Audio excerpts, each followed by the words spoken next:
বিক্ষোভে উত্তাল কুয়েট ক্যাম্পাস। প্রশাসনিক ও একাডেমিক ভবনগুলোতে ঝুলছে তালা। ৬ দফা দাবিতে আজও ক্যাম্পাসে ২ ঘণ্টাব্যাপী বিক্ষোভ এবং ছাত্র সংগঠন ও কুয়েট প্রশাসনকে লাল কার্ড প্রদর্শন করে শিক্ষার্থীরা।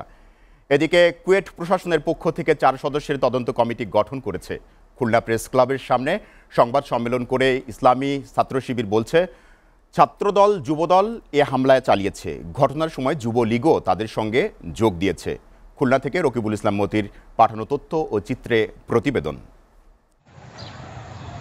কুয়েটে ছাত্র রাজনীতি নিষিদ্ধের দাবি নিয়ে বিরোধের জেরে গেল মঙ্গলবার ছাত্রদল ও স্থানীয় বিএনপি নেতাকর্মীদের সঙ্গে শিক্ষার্থীদের সংঘর্ষ হয়।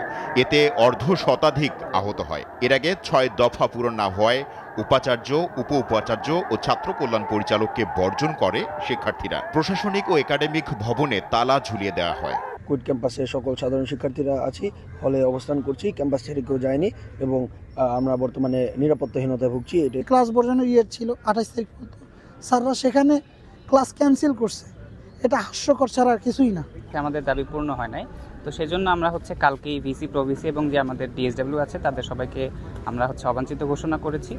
ওই দিন বিশ্ববিদ্যালয়ের দুর্বার বাংলার পাদদেশে সংবাদ সম্মেলন করে দাবি আদায় না হওয়া পর্যন্ত আন্দোলন চালিয়ে যাওয়ার ঘোষণা দেন শিক্ষার্থীরা। অন্তর্বর্তী সরকারের পক্ষ থেকে শিক্ষার্থীদের সাথে যোগাযোগ না করায় ক্ষোভ প্রকাশ করা হয়েছে।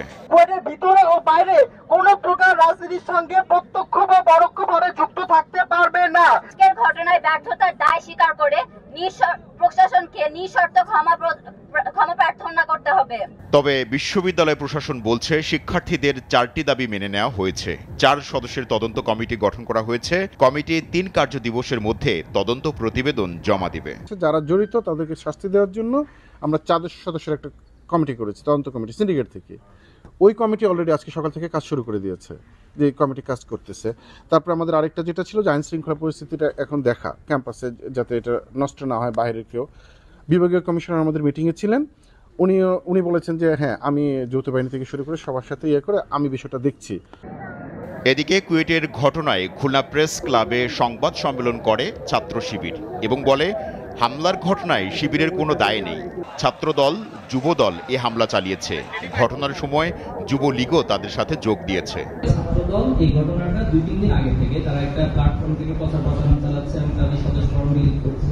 তো এটা বললাম, এই ঘটনা থেকে তো সূত্রপাতটা হয়েছে। এরপর সেখানে তাদের ভিতরে কথা কাটাকাটি হলো, দেন হলো বাইরে থেকে লোকজন নিয়ে এসে বহিরাগত সন্ত্রাসী হামলা করছে। অজ্ঞাত 4 থেকে 500 জনকে আসামি করে নগরীর খানজাহান আলী থানায় মামলা করেছে কুয়েট প্রশাসন। SATV news desk.